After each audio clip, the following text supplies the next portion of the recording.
Hello everyone. आज हम लोग पढ़ेंगे under the banyan tree written by R.K. Narayan.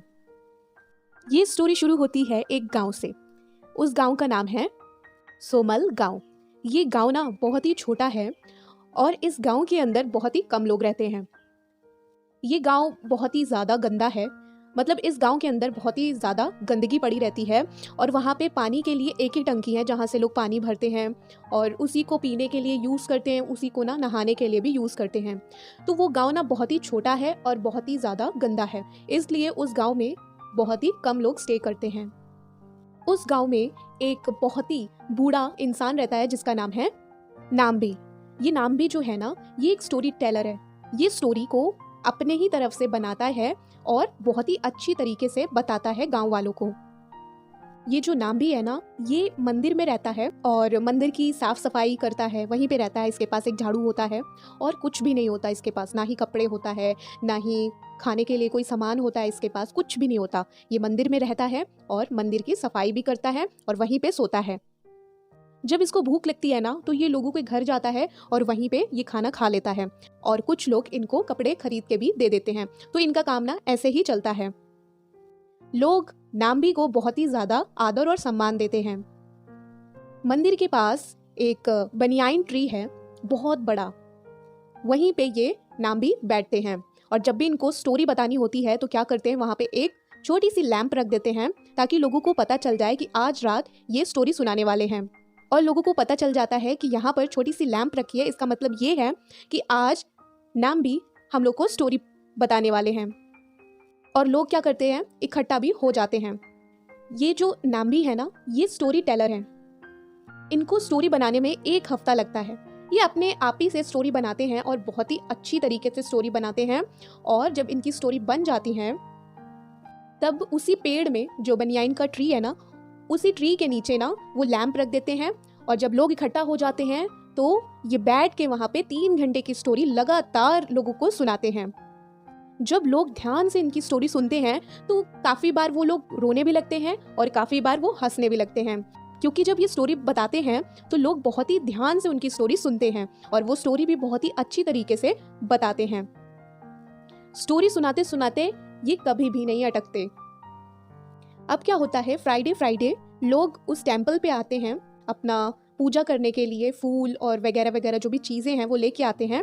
तो ये जो नाम्बी है ना, तो वो तो वहीं पे रहता है उस टेम्पल में। तो उस टेम्पल को वो बहुत ही अच्छे तरीके से देखभाल करता है और सजाता है उस टेम्पल को। अब एक दिन क्या होता है कि नाम्बी की जो स्टोरी होती है वो बिल्कुल रेडी होती है। तो वो क्या करता है, रात में जाता है और उस छोटी लैम्प को बनियाइन ट्री के नीचे रख देता है। लोग इकट्ठा हो जाते हैं, ठीक है, और वो अपनी स्टोरी बताना शुरू कर देता है। स्टोरी जब वो बताना शुरू कर देता है तो वो 1 घंटे तक लगातार वो बोलता रहता है। फिर क्या होता है उसके साथ कि वो एकदम से चुप हो जाता है, वो अपनी स्टोरी भूल जाता है। इसके साथ ये पहली बार ऐसा हुआ है। तो लोग नाम्बी से बोलने लगते हैं, क्या हो गया, आप एकदम से शांत क्यों हो गए स्टोरी बताते बताते। तो नाम्बी कुछ नहीं बोलता, स्टोरी को ना याद करने की कोशिश करता है, पर स्टोरी उसको याद नहीं आती।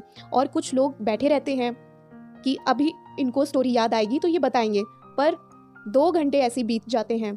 कुछ लोग तो वहाँ पर बातें करने लगते हैं और कुछ लोग वहाँ से चुपके से उठ के चले जाते हैं। धीरे धीरे करके जितने भी लोग वहाँ पे बैठे हुए होते हैं वो उठ के चले जाते हैं। नाम्बी को ये बहुत ही ज़्यादा बुरा लगता है कि आज मेरे साथ ऐसा क्या हुआ, मैं एकदम से चुप क्यों हो गया।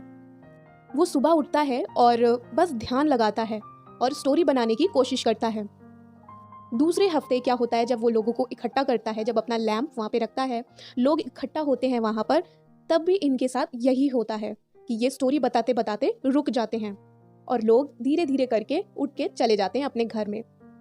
इनको फिर से बुरा लगता है कि मेरे साथ ऐसा क्या हो रहा है कि मैं स्टोरी बताते बताते क्यों रुक जाता हूँ। अब क्या होता है, जब स्टोरी बताने का टाइम आता है इनका, जब ये अपनी तरफ से खुद से स्टोरी क्रिएट कर चुके होते हैं, तब अपना लैंप उसी बनियाइन ट्री के नीचे रखते हैं। कुछ लोग तो इकट्ठा हो जाते हैं पर कुछ लोग इकट्ठा नहीं होते हैं। तो ये जब उस ट्री के पास जाते हैं तो बहुत ही कम लोग वहाँ पे बैठे हुए होते हैं। तब ये वहाँ देखते हैं कि यहाँ पे तो बहुत ही कम लोग हैं, सारे लोग कहाँ गए, और वो लोग का इंतजार करते हैं पर लोग नहीं आते। तब ये खुद जाते हैं, उठकर गलियों में जाते हैं और गलियों में वो चिल्ला चिल्ला के बोलते हैं, सुनो सुनो सुनो, आज मैं आप सबके सामने बहुत ही अच्छी स्टोरी प्रस्तुत करूंगा, तो कोई भी इसको मिस ना करे और सब लोग अपने टाइम से उस जगह में आ जाएं। अब जितने भी लोग वहाँ पे मिसिंग होते हैं वो सारे लोग वहाँ पे पहुँच जाते हैं।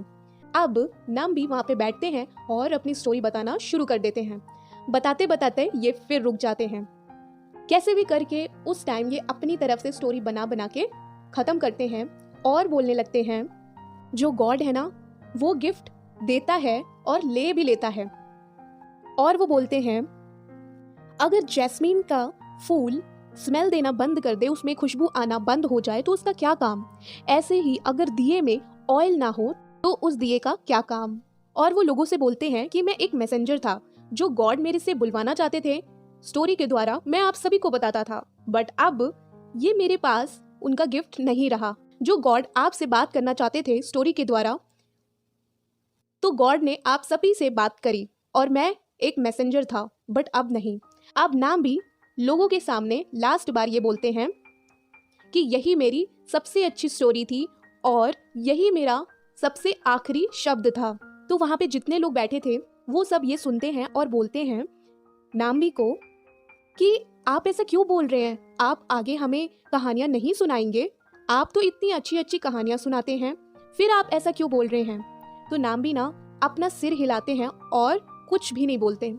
ऐसे ही थोड़ी देर के बाद नाम्बी अपना सर नीचे कर लेते हैं और कुछ भी नहीं बोलते। लोग बैठे हुए होते हैं कि अब नाम्बी कुछ बोलेंगे, पर ऐसा नहीं होता। लोग थोड़ा सा वेट करते हैं, फिर उसके बाद वो उठ के चले जाते हैं और नाम्बी भी वहाँ से उठ के चले जाते हैं। अब नाम्बी जो स्टोरीज बताते थे ना, अब वो किसी को कहानियाँ नहीं बताते। वो कहानियाँ बताना उन्होंने बंद कर दिया।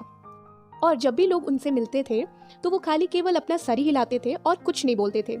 अगर उनको भूख लगती थी तो वो लोगों के घर में जाके खा लेते थे और उनका जो कपड़े होते थे ना वो लोग प्रोवाइड कर देते थे उनको, क्योंकि वो सारा दिन तो मंदिर में रहते थे या उस बेनियाइन ट्री के नीचे वो बैठे हुए रहते थे। कुछ सालों के बाद नाम्बी की डेथ हो जाती है। यहीं पे हम लोग की स्टोरी फिनिश होती है। आई होप कि आपको ये स्टोरी अच्छी लगी होगी। अगर आपको ये स्टोरी अच्छी लगी है तो लाइक कीजिएगा, सब्सक्राइब कीजिएगा और शेयर ज़रूर कीजिएगा। Thank you.